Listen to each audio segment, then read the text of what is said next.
The election is over. It doesn't matter if you wanted Harris or if you wanted Trump. At this point, obviously, we all know who won and who lost. So what now?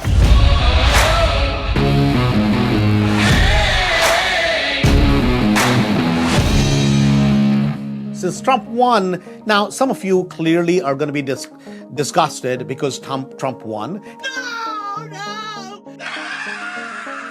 And some of you are euphoric. My point to you is it really does not matter. What matters is, are you a part of the real estate market? So today we're talking about it from an investor's perspective. That does the Trump win actually hurt or help a real estate investor? Number one, the markets are going to do great. Some of you are probably not going to be very happy, but guess what? The markets are going to do great. We've already seen that with the jump in the stock market. Why? It's the simple feeling is generally a Republican president is going to be a lot more pro-business. Now, obviously, Trump is known for one thing before he ran for president, and that is real estate, right? That name is synonymous with real estate, whether you like it or not. If somebody's an oil man, guess what? They're going to have a bias towards big oil or big pharma or big whatever industry they come from. Trump comes from real estate, and that's actually really good for us. And economically, it's really, really good. You've heard the old phrase, which is a rising tide raises all boats or all ships, however you want to call it. What are the things that are at stake at this point? Number one is going to be tax incentives. That's something that Trump has been very, very clear about. So tax incentives are going to be the number one thing. Ms. Harris was big on unrealized gains. Guess what happens to unrealized gains? Unrealized gains is completely off the table. The other thing was a big issue was 1031 exchanges. They wanted the 1031 exchanges gone because, quote unquote, the rich people, right? Meaning if you've owned a rental property for a few years and now you have a big gain in it, you've depreciated it out, and now you're going to roll that money with a 1031 exchange. That was called, well, that's how the rich keep getting richer. Well, guess what? Now you can keep that because that's completely off the table.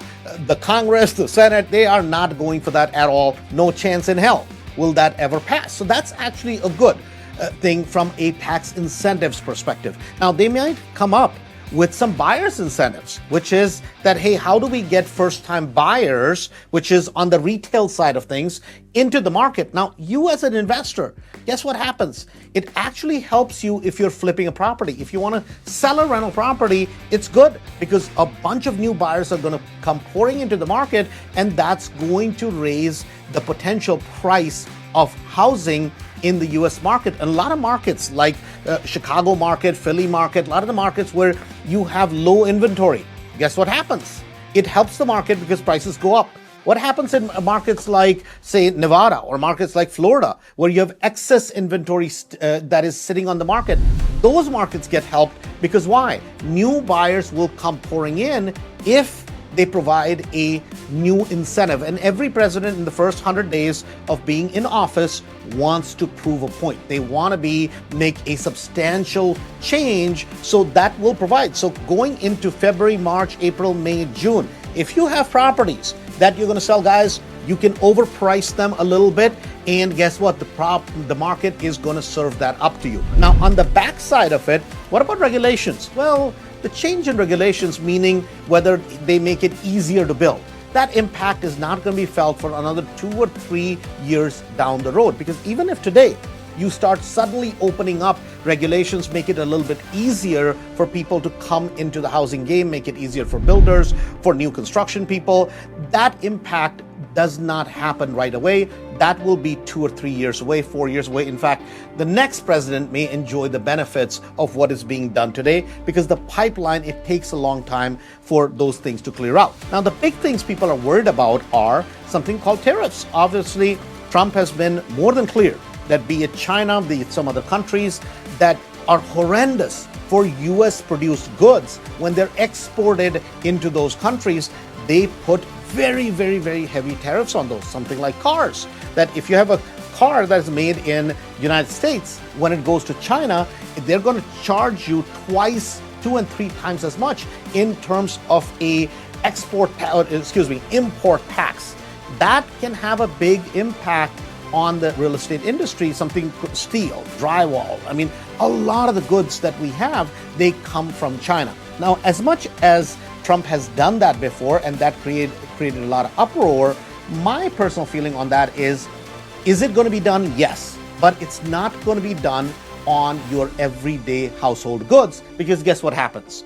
We rely a lot on China, on Taiwan, on South Korea, a lot of countries like that don't quite have an equal policy towards the United States, meaning anything that they export out, basically they want to keep the United States as a big market, but yet United States doesn't put a lot of tariffs on it. So I'm not as much worried about it, because if that hurts the average consumer, guess who it's good for? Yes, the cost of the refrigerator, the cost of drywall, the cost of some goods is going to go up on us as well as the regular consumer. But if something hurts the regular American, guess what it does? It creates more distress. It creates more anguish. That helps us as investors. Why? Because we're buying at wholesale prices, even properties. If the consumer gets hurt, the average consumer, that's beneficial from our end in terms of business. Now, on the flip side of it, if the average consumer benefits, meaning the housing price goes up, guess who benefits? We get benefited because of it. Why? Because we own a lot of real estate. Interest rates. Interest rates is a big unknown, and they say, well, the so-called people who control the interest rates, that is controlled by politics and who is in power. That's yet to be seen, whether the interest rates are going to continue to go down or whether the interest rates are going to go up.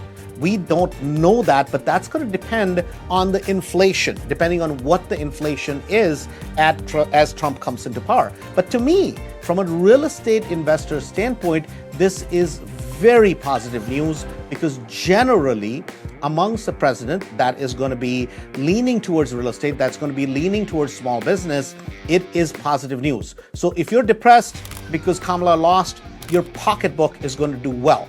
But as somebody once said to me, I had a very wealthy friend of mine once say to me, Andrew, it really doesn't matter if the economy does well or if the economy does poorly. If you're not a part of the economy, guess what?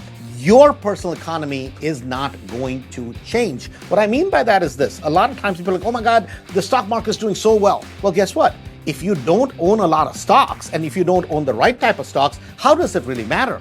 It doesn't affect you because you don't own anything. So my challenge to you is this. 2025, going into it, as I record it, we are in November.